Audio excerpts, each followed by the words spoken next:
সাগরকন্যা বরগুনার বেশিরভাগ জনগণ নিম্ন আয়ের। বরগুনার জেনারেল হাসপাতালের বিভিন্ন সংকটের কথা বলতে চাই।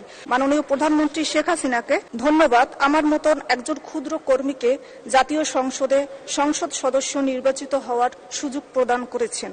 ধন্যবাদ মহামান্য রাষ্ট্রপতিকে দ্বাদশ জাতীয় সংসদে প্রথম অধিবেশনের সূচনায় তার 143 পৃষ্ঠা সম্বলিত ভাষণ ছিল অত্যন্ত তথ্যবহুল ও প্রাণবন্ত।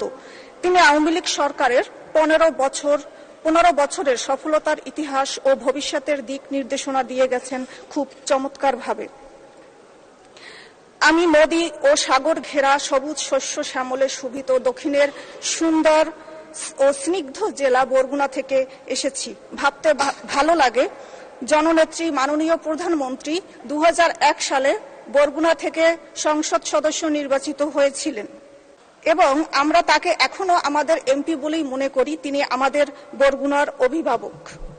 আমি এই মহান জাতীয় সংসদে গভীর শ্রদ্ধাভরে স্মরণ করছি হাজার বছরের শ্রেষ্ঠ বাঙালি, 1300 নদী ও বঙ্গোপসাগর বিধৌত 56,000 বর্গমাইলের সবুজ বাংলার রাখাল রাজা, স্বাধীন বাংলার স্থপতি, স্বাধীন বাংলার স্বপ্নদ্রষ্টা, বাঙালি জাতির জনক বঙ্গবন্ধু শেখ মুজিবুর রহমানকে স্মরণ করছি 71 সালের 9 মাসের রক্তক্ষয়ী মহান মুক্তিযুদ্ধে যারা শহীদ হয়েছেন সেই 30 লক্ষ মুক্তিকামী শহীদগণকে গভীর শ্রদ্ধার সঙ্গে স্মরণ করি 2 লক্ষ মা বোনদেরকে যারা পাকিস্তানি মিলিটারি ও রাজাকারদের হাতে সম্ভ্রম হারাতে বাধ্য হয়েছিলেন।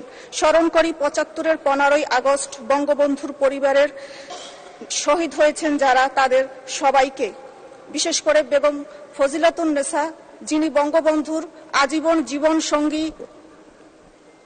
জীবন সঙ্গী হওয়ার ব্রত নিয়েও মৃত্যুকালেও বঙ্গবন্ধুর সঙ্গী হয়েছেন। স্মরণ করছি 75-এর 3রা নভেম্বর জেলখানার অন্তরালে নিহত জাতীয় 4 নেতাকে।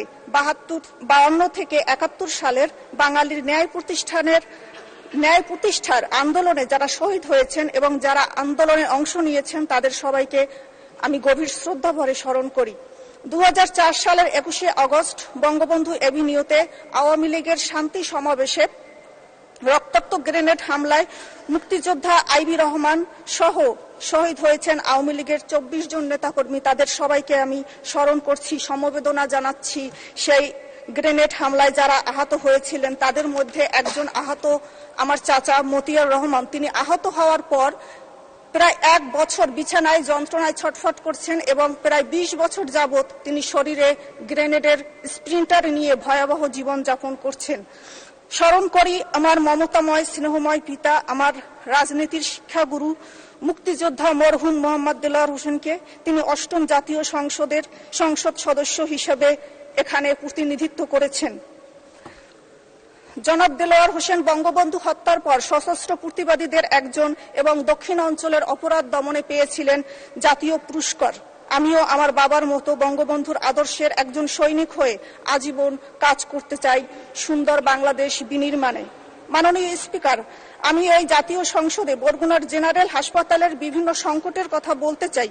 বরগুনা জেলায় 10 লক্ষ জনগণের বসবাস, কিন্তু অত্যন্ত পরিতাপের বিষয় হচ্ছে বরগুনা জেনারেল হাসপাতালে মেডিসিন বিশেষজ্ঞ, অর্থোপেডিক্স সার্জারি নেই। গাইনি কনসালটেন্ট, শিশু কনসালটেন্ট আছেন মাত্র 1 জন করে, কিন্তু আরো দরকার।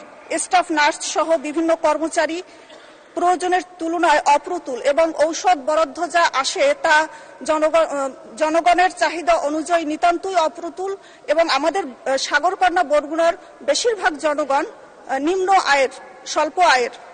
তাই মাননীয় স্পিকার, আপনার মাধ্যমে আমি মাননীয় প্রধানমন্ত্রী ও স্বাস্থ্যমন্ত্রীর কাছে আকুল আবেদন জানাচ্ছি এই সংকটগুলো দূরীকরণে তারা যেন ব্যবস্থা নেয়।